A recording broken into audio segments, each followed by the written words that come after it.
Assalamualaikum warahmatullahi wabarakatuh. Allahumma sholli ala Sayyidina Muhammad wa ala ali Sayyidina Muhammad. Pemirsa yang dirahmati Allah, marilah kita simak ceramah dari Ustadz Dasat Latif dengan tema Merdeka dari Dosa. Sebelumnya marilah kita perbanyak sholawat minimal 1000 kali sehari, agar hidup kita penuh barokah dan mendapatkan syafaat kelak. Selamat menyaksikan. Mati bila sudah tiba ajalnya, Pak, tidak bisa diundur, tidak bisa dimajukan. Al-mautu babun, mati adalah pintu yang setiap kita pasti melewatinya. Nih di depan saya ini muka-muka sakaratil maut semua ini. Pak dokter, pangkat AKBP terakhir mati juga, Pak. Jenderal mati juga. Ini, Pak.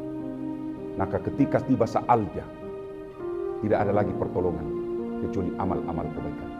Saya kasih ilustrasi sederhana, Pak. Saya merantau ke Medan. Ternyata di Medan tidak nyaman. Apa saya punya pilihan, Pak?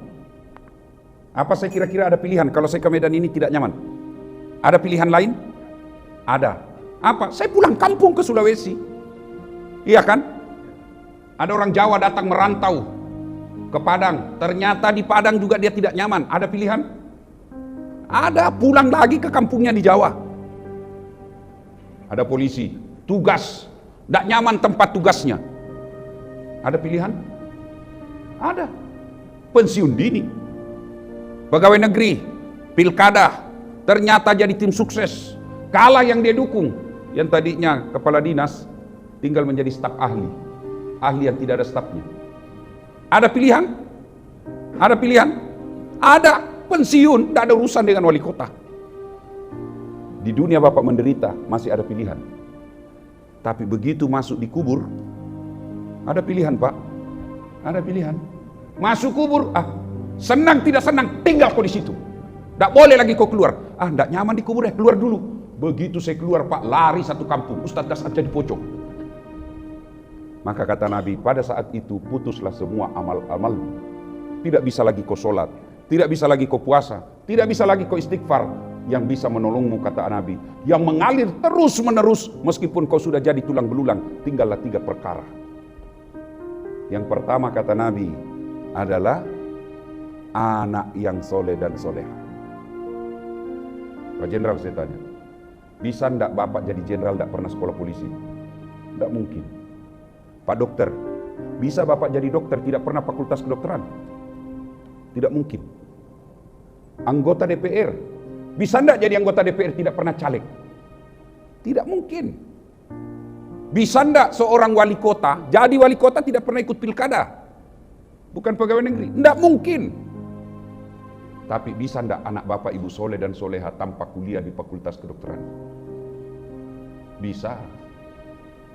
Bisa enggak anak kita jadi soleh dan soleha tanpa pernah daftar akmil dan akpol? Bisa.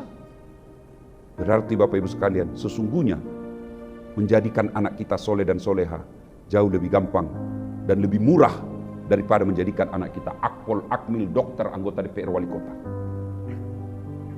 Nah sekarang lihat anak-anak kita sekarang, Pak. Lihat anak-anak kita sekarang. Kalau Bapak mau tahu masa depannya di kubur, Pak Jenderal mau tahu masa depan di kubur, lihat anak Bapak sekarang. Kalau malam Jumat kita intip di kamarnya, dia lagi baca Yasin, harapan itu, Pak.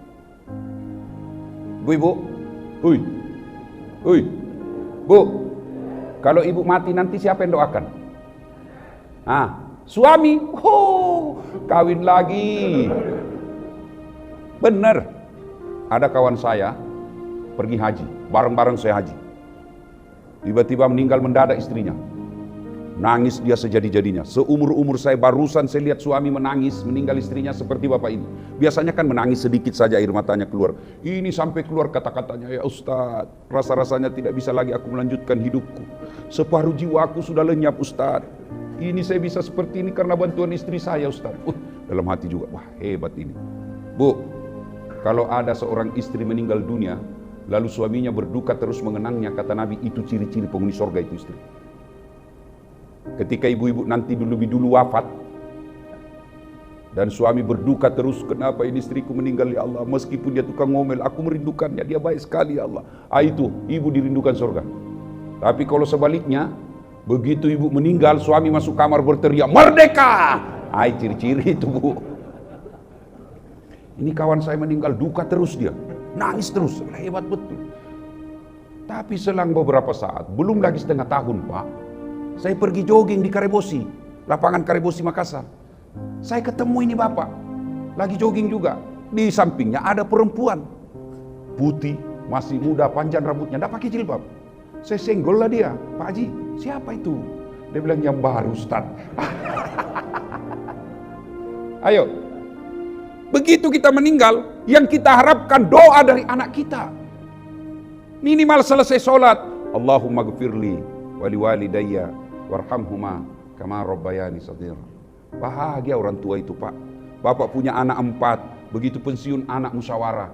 Kakaknya berkata, adik-adik sekalian, mulai tahun ini Bapak sudah pensiun. Kita tidak mau Bapak bekerja lagi cari nafkah, membanting harga dirinya. Sudahlah, kita ini 4 anaknya sudah disekolahkan, sudah dididik dengan sebaik-baiknya. Mulai bulan ini, 1 anak 1,5 juta untuk Bapak. Bapak dapat gaji pensiunan 7 juta dari anak, kalah gaji pensiunan jenderal. Allahu Akbar, dan itu halal. Ayo, tapi yang sayang kita lihat Pak, kita sudah pensiun, anak masih merongrong. Kita sudah tua, anak juga masih minta sama kita. Itu di dunia, gimana lagi di akhirat kelak. Maka keliru orang tua sekarang mendidik anaknya. Orientasinya selalu dunia. Dia tidak ingatkan anaknya. Contohlah itu, Nabi Ibrahim alaihissalam. Ketika usia senja, dia panggil anak-anaknya. Nak, ma ta'buduna min ba'di. Nak, nanti kalau saya mati, apa kau sembah nak? Tapi kita sekarang begitu kita sudah mulai tua. Nah, mata kuluna min ba'di. Nanti kalau saya mati apa kau makan nak? Saudaraku, Bapak Ibu yang saya muliakan, yang saya cintai karena Allah, pelihara anak-anak kita. Alangkah bahagianya. Kita sudah dikubur. Anak kita setiap 5 waktu dalam sujudnya selalu terucap, Allahumma gfirli wali walidayya warhamhuma kama rabbayani shaghira. Begitu dia dapat rezeki ketika bapaknya sudah wafat, dia ingat bapaknya, ayo sedekahkan untuk bapak. Bapak saya Pak bahasa Indonesia tidak lancar. Seingat bapak saya dia bilang, seumur saya menjadi suami istri dengan ibumu, tidak pernah aku bonceng itu ibu. Tidak pernah yang namanya jalan-jalan bareng Pak. Tidak ada itu. Tapi Alhamdulillah, saya tidak pernah melupakan bapak saya dalam sujudku setiap sholat. Almarhum, Allahumma gfirli wali walidayya warhamhuma kama rabbayani shaghira. Saya selalu yakin bapak saya sejahtera di kuburnya. Saya tidak kaya, tapi Alhamdulillah sudah kubuatkan masjid yang paling cantik di kampung saya. Dalam proses lagi sekarang, lagi proses penimbunan, saya bikinkan lagi ibuku masjid. Yang masjid ini jauh lebih mewah nantinya daripada rumah yang kutinggali. Untuk ibu. Apa bapak tidak menginginkan anak seperti itu? Dan menjadikan anak seperti itu tidak perlu biaya mahal Pak. Lebih mahal jadikan anak kita jenderal. Kadang-kala harus nyogok. Kadang-kala harus korban perasaan. Pergi cari muka, iya Pak, siapa, yang penting anak saya lulus. Tapi jadikan anakmu ke masjid, tidak perlu ke korban perasaan. Heran kita, anak kita ulang tahun kita bawa ke Jakarta. Anak kita ulang tahun kita bawa ke Singapura, kita bawa ke Kuala Lumpur. Kenapa sholat subuh kau tidak ajak anakmu? Kenapa dengar dakwah seperti ini kau tidak mampu bawa anakmu? Semua kita tinggal nanti Pak. Maka jadikan anak kita soleh dan soleha. Gimana caranya? 1, jangan kau cicipkan anakmu barang haram. Tidak ada orang mati gara-gara kelaparan. Demi Allah di Medan ini tidak ada orang mati kelaparan. Kalau ada tunjukkan saya. Yang mati anaknya karena narkoba. Yang mati anaknya balapan liar. Yang mati anaknya karena berzina. Ada itu. Tapi kita orang tua digagalkan oleh setan. Selalu khawatir. Apa dia makan nanti anakmu? Apa dia makan nanti anakmu? Investasi. Tidak usah bingung soal rezeki. Allah telah menjamin rezeki anak setiap manusia. Yang kita khawatirkan apa yang disembah anakku nanti ketika saya wafat. Apa anak kita masih ngaji ketika kita sudah dikubur? Masya Allah. Suatu kali Nabi ke suatu tempat, melewati pemakaman. Anggaplah dari sini, Nabi ke sini. Ketika Nabi lewat ada pemakaman. Di area pemakaman, Nabi bersabda, langkahkan kakimu dengan cepat. Orang Bugis bilang, ma peri-peri kok. Langkahkan cepat. Seluruh sahabat mempercepat langkahnya. Sampai di tujuan. Selesai urusan Nabi, balik lagi. Ketika Nabi balik, seluruh sahabat melewati pemakaman itu, cepatkan lagi langkahnya. Karena tadi disuruh cepat. Begitu sahabat mempercepat langkahnya, Nabi bersabda, "Tidak usah buru-buru, santai saja." Bertanya sahabat kan heran, pergi tadi buru-buru, ini tidak lagi. Ada apa ya Rasulullah? Nabi menjelaskan, andai saja kau diberi telinga seperti pendengaranku, kau dengar ini tadi disiksa ini orang. Saya tidak betah, saya tidak ingin lama-lama mendengarnya, aku tidak betah mendengarnya. Maka aku percepat langkahku supaya saya tidak dengar lagi dia disiksa. Pulang tidak. Kenapa tidak disiksa lagi? Saya dapat berita dari Jibril, Allah perintahkan, malaikat, hentikan siksaanmu kepada orang tua itu di kubur. Tidak mungkin orang tuanya kusiksa, sementara anaknya lagi belajar mengaji membaca. Bismillahirrahmanirrahim. Allahu Akbar. Anak bapak baru baca basmalah, sudah dibebaskan dari azab kubur. Maka jadikan anak kita soleh dan soleha. Menjadikan anak soleh dan soleha, satu, jangan kasih makan uang haram. Maka istri, ini ibu-ibu yang hebat. Halo ibu, begitu suamimu datang bawa sesuatu ke rumah, pertanyaan pertama, halal tidak? Ini pak, biasanya cuma 5 juta. Ini kok jadi 7 juta? Dari mana ini 2 juta? Halal tidak? Kalau halal, mari. Kalau haram, bapak mau makan uang haram, makan sendiri. Saya tidak mau anakku kasih makan uang haram. Bisa ibu? Bisa begitu ibu? 2 juta bisa, 20 juta bengkok mukamu. Wah sinilah sebentar haramnya itu pak. Maka jangan heran pak, lihat pejabat-pejabat yang korup. Lihat pejabat-pejabat yang mengambil uang negara, yang merampok uang rakyat, yang menipu rakyat, yang makan uang sogok. Lihat tuh anak-anaknya, lihat anak-anaknya. Biasanya 3 anaknya, 1 pengedar, 1 pengisap, 1 kawin lari di bawah bandar. Lain dinasehat, lain dia cakap. Tengah malam pulang, lompat pagar pak.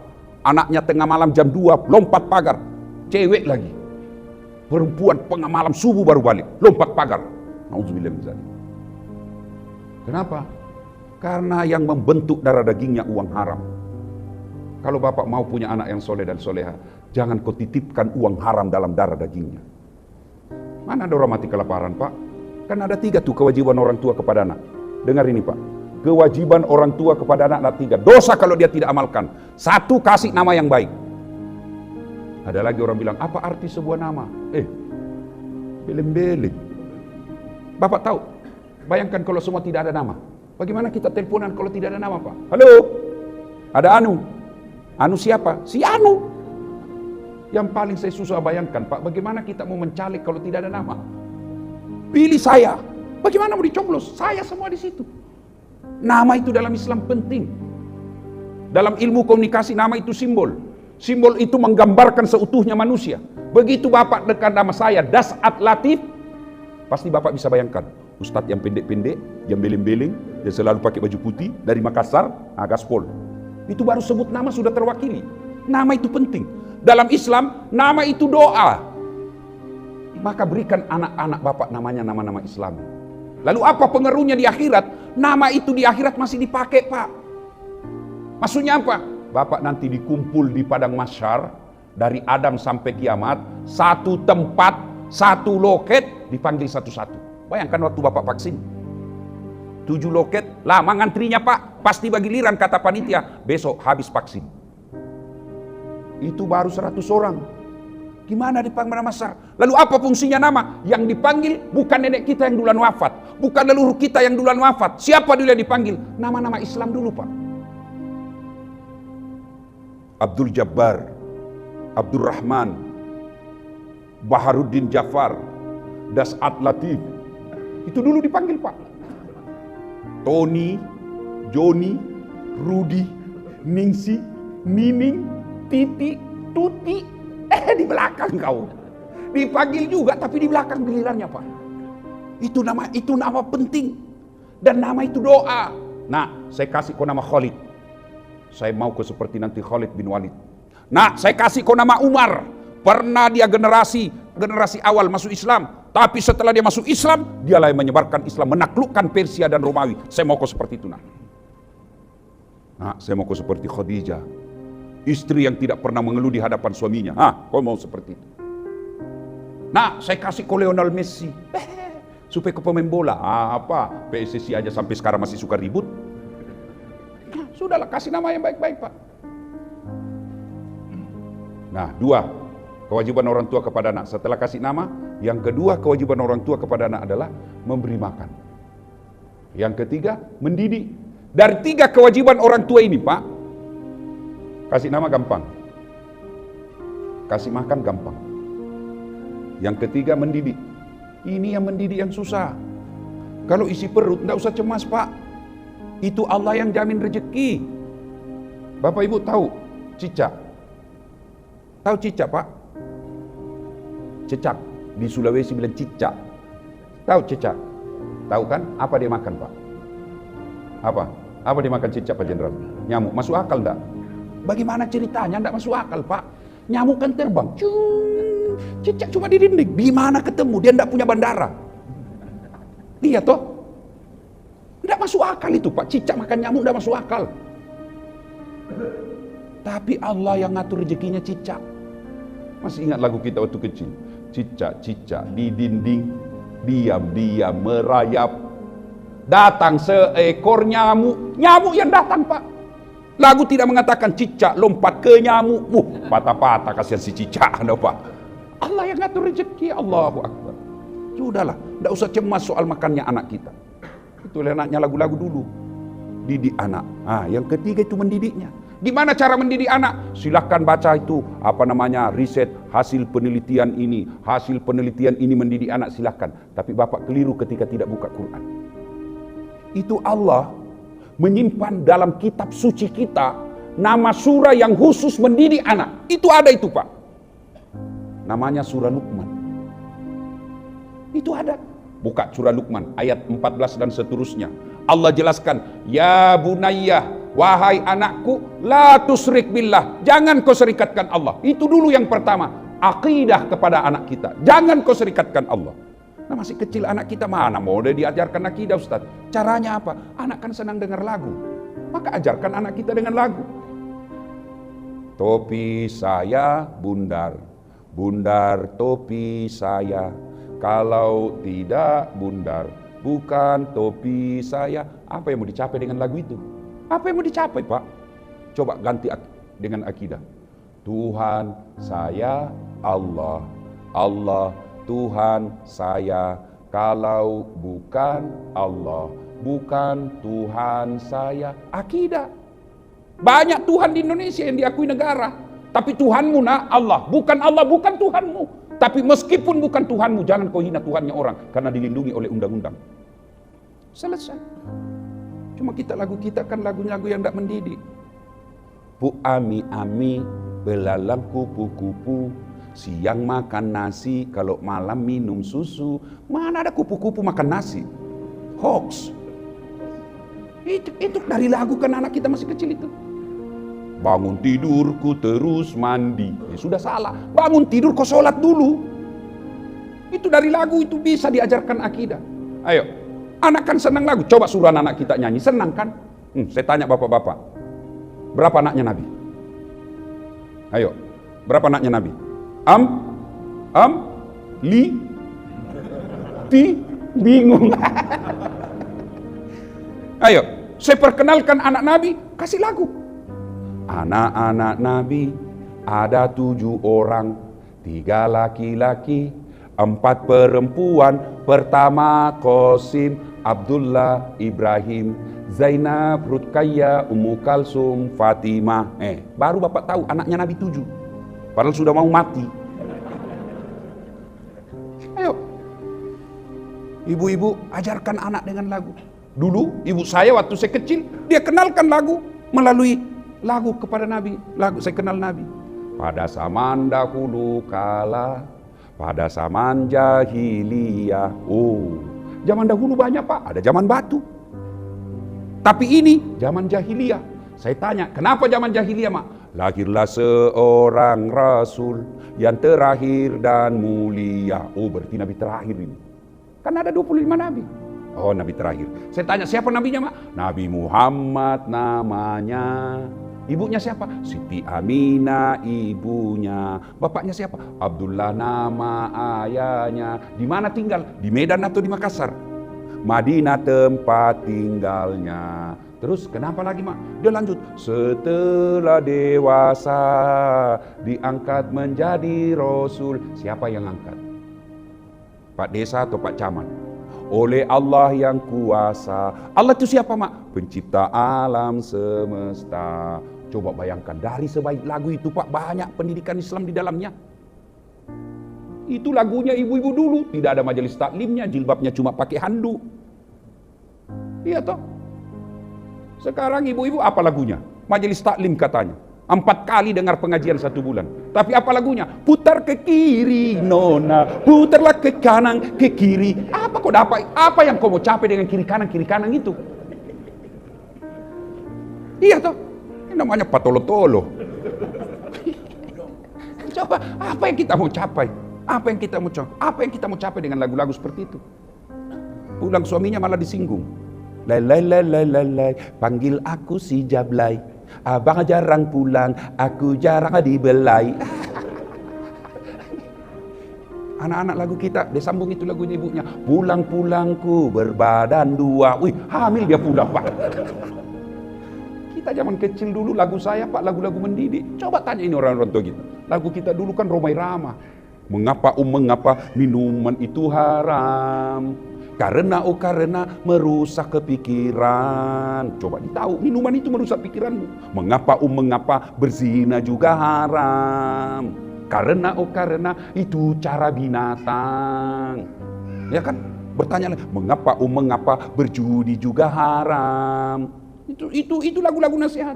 Mengapa semua yang asik-asik itu diharamkan? Mengapa semua yang enak-enak juga diharamkan? Jawabannya,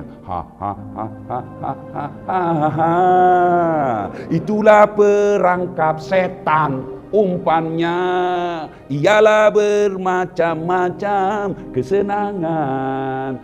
Itu ada nyanyi, ada nasihat di dalamnya. Katakan Tuhan itu satu. Qul huwallahu ahad. Itu lagu kita dulu zaman kecil.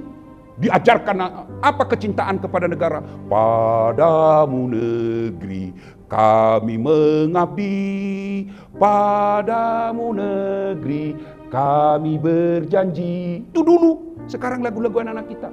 Pikiranku tak dapat ku mengerti. Kaki di kepala, kepala di kaki. Pantas kodongo. Kakimu kau simpan di kepalamu kau simpan di kakimu.